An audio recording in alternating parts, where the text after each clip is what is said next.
నార్మల్గా మనకి యూరిన్ అనేది స్టార్టింగ్లో బిఫోర్ పిల్లగా ఉన్నప్పుడు కంట్రోలే ఉండదు. అంటే ఎప్పుడు పడితే అప్పుడు మనం వెళ్ళిపోతాం. స్లోగా నర్వ్స్ మెచ్యూర్ అయ్యే కొద్దీ మనకి యూరినేషన్ మీద కంట్రోల్ వస్తుంది. సో దాదాపు యావరేజ్గా అందరూ కూడా 2 to 3 అవర్స్ యూరిన్ వచ్చినా కూడా ఆపుకుని ఎక్కడైతే సైట్ అంటే బాత్రూమ్ యాక్సెసిబిలిటీ ఉంటుందో అప్పుడు వెళ్తాం అన్నమాట. So that is control. So ఈ ఓవర్ యాక్టివ్ బ్లాడర్ అంటే ఏంటంటే మాటకి యూరిన్ వచ్చి సో ఆపుకోలేకపోతారు అన్నమాట. సో యూరిన్ ఎంత అర్జెంట్గా వస్తుందంటే they have to rush to bathroom. So ఈ కంట్రోల్ తప్పినప్పుడు మనం దాన్ని ఓవర్ యాక్టివ్ బ్లాడర్ అంటాం. సో ఈ కంట్రోల్ తప్పడానికి చాలా కారణాలు ఉంటాయి. సో ముఖ్యంగా ఓవర్ యాక్టివ్ బ్లాడర్తో వచ్చే సమస్య ఏంటంటే ఇది diagnosis is not straight forward. అంటే ఇలా కంట్రోల్ తప్పడానికి చాలా కారణాలు ఉండొచ్చు depending upon age group.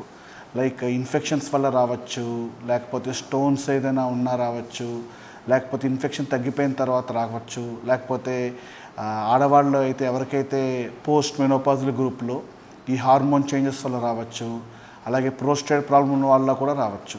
So ఈ ఓవర్ యాక్టివ్ బ్లాడర్ మనం డయాగ్నోసిస్ చేయాలంటే ఈ కారణాలన్నీ మనము ఫస్ట్ రూల్ అవుట్ చేసుకోవాలి. సో ఒకవేళ ఎవరికైతే తరచూ యూరిన్ వస్తుందో, లేకపోతే యూరిన్ కంట్రోల్ ఉండదో, బాత్రూమ్కి వెళ్ళే లోపలే యూరిన్ పడిపోతుంటే అప్పుడు ఫస్ట్ ఈ కారణాలన్నీ మనం రూల్ అవుట్ చేసుకోవాలి. So first infection rule out చేసుకోవాలి. అండ్ అలాగే అన్డయాగ్నోస్డ్గా షుగర్ ఏమైనా ఉందో చూసుకోవాలి, స్టోన్స్ ఏమైనా ఉన్నాయో చూసుకోవాలి.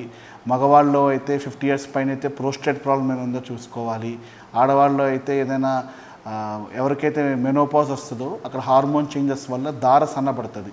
సో దార సన్నబడి ఎట్రోఫిక్ వెజైటిస్ అంటాం, ఆ ఇరిటేషన్ వల్ల కూడా రావచ్చు.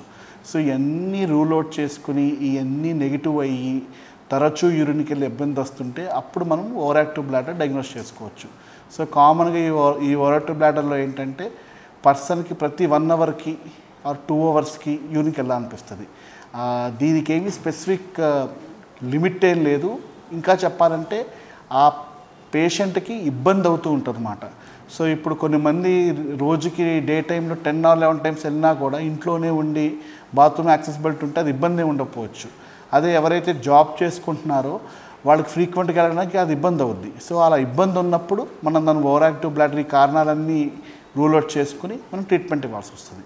సో ఒక్కసారి మనం ఈ ఓవర్ యాక్టివ్ బ్లాడర్ డయాగ్నోస్ అవుతే ఆబ్వియస్గా ఏదైనా కారణాలు ఉన్నాయో చూసుకోవాలి.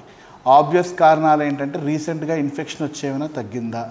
సో ఇన్ఫెక్షన్ వచ్చి తగ్గితే ఒక్కసారి మనం యూరిన్ టెస్ట్ చేసుకుని ఇన్ఫెక్షన్ ఇంకా ఏదైనా రిమైనింగ్ ఉంటే ట్రీట్ చేసుకుని there are 2 classes of drugs ఉన్నాయి మనకి, యాంటీకొలినర్జిక్స్ అలాగే మిరాబెగ్రాన్ అనే డ్రగ్స్ ఉన్నాయి. సో ఆ డ్రగ్స్ ఇస్తాం అన్నమాట.